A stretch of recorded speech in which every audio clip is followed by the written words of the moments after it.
ಆತ್ಮಹತ್ಯೆ ಸಂಖ್ಯೆ ದಿನೇ ದಿನೇ ಹೆಚ್ಚಾಗ್ತಾ ಇದೆ. ನಮಗೆ ಗೊತ್ತಿರೋರು, ಪರಿಚಯದವರು, ಸಂಬಂಧಿಕರು ಇದ್ದಕ್ಕಿದ್ದ ಹಾಗೆ ಸಡನ್ ಆಗಿ ಸೂಸೈಡ್ ಮಾಡ್ಕೊಂಡ್ರು ಅಂತ ಕೇಳಿ ಶಾಕ್ ಆಗಿರ್ತೀವಿ. ಹಾಗಾದ್ರೆ ಈ ಆತ್ಮಹತ್ಯೆ ಮನೋಭಾವ ಯಾಕಾಗಿ ಬರುತ್ತೆ? ಅಥವಾ ಹಂತ ಹಂತವಾಗಿ ಈ ಆಲೋಚನೆ ಮನಸ್ಸಿನಲ್ಲಿ ಮಡುಗಟ್ಟುತ್ತಾ?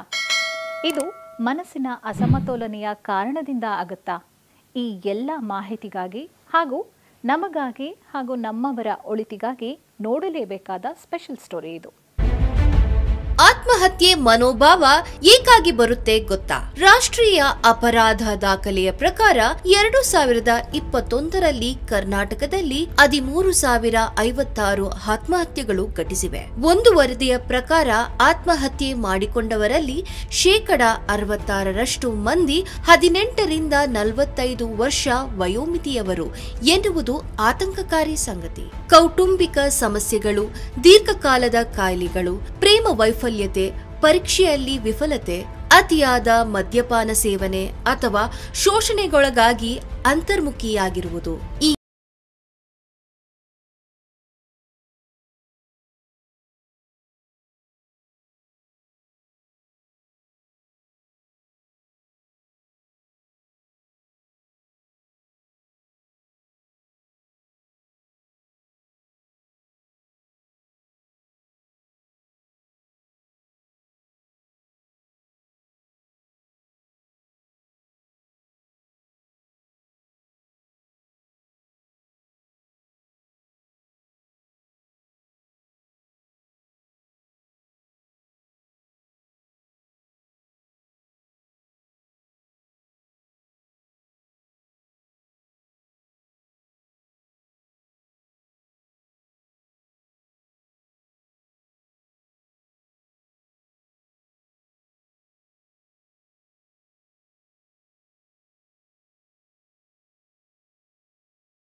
ಸ್ಕ್ರಿಜ್ನೋಫೀನಿಯಾ ವ್ಯಕ್ತಿತ್ವ ಸಂಬಂಧಿ ಕಾಯಿಲೆಗಳಿಂದ ಬಳಲುತ್ತಿರುವವರಲ್ಲಿ ಆತ್ಮಹತ್ಯೆ ಅಪಾಯ ಹೆಚ್ಚು. ಆತ್ಮಹತ್ಯೆ ಮಾಡಿಕೊಂಡವರಲ್ಲಿ 90% ಮಂದಿ ಮಾನಸಿಕ ಕಾಯಿಲೆಗಳಿಂದ ಬಳಲುತ್ತಿರುವವರು. ಆತ್ಮಹತ್ಯೆ ತಪ್ಪಿಸಲು ಮಾನಸಿಕ ಕಾಯಿಲೆಗಳಿಗೆ ಆರಂಭದಲ್ಲೇ ಸೂಕ್ತ ಚಿಕಿತ್ಸೆ ನೀಡಬೇಕು.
ದೀರ್ಘಕಾಲದ ಕಾಯಿಲೆಗಳು, ದೀರ್ಘಕಾಲದ ಮಾನಸಿಕ ಒತ್ತಡ, ಅಸಹಾಯಕತೆ, ನನ್ನ ಸಮಸ್ಯೆಗೆ ಪರಿಹಾರವಿಲ್ಲ ಎಂದುಕೊಳ್ಳುವುದು ಮುಂತಾದ ಬದಲಾವಣೆ ಯಾರಲ್ಲೇ ಕಂಡುಬಂದರೂ ತಮ್ಮ ಎಲ್ಲಾ ಕೆಲಸ ಕಾರ್ಯವನ್ನು ಬಿಟ್ಟು ಅಂತಹ ವ್ಯಕ್ತಿಯನ್ನು ಸ್ವಲ್ಪ ಹೊತ್ತು ಮಾತನಾಡಿಸಿ ಅವರ ಮನಸ್ಥಿತಿಗೆ ಏನು ಕಾರಣ ಎಂದು ತಿಳಿದುಕೊಳ್ಳಲು ಪ್ರಯತ್ನಿಸಿ. ಅಂತವರಿಗೆ ಆತ್ಮವಿಶ್ವಾಸ ಹಾಗೂ ಧೈರ್ಯ ತುಂಬಲು ಪ್ರಯತ್ನಿಸಿ.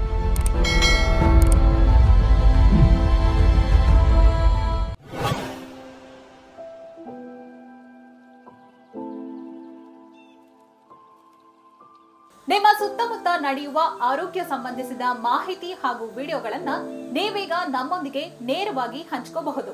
ನಮ್ಮ email ID healthexpress@ayushtv.in. Click on the bell icon to watch our latest videos.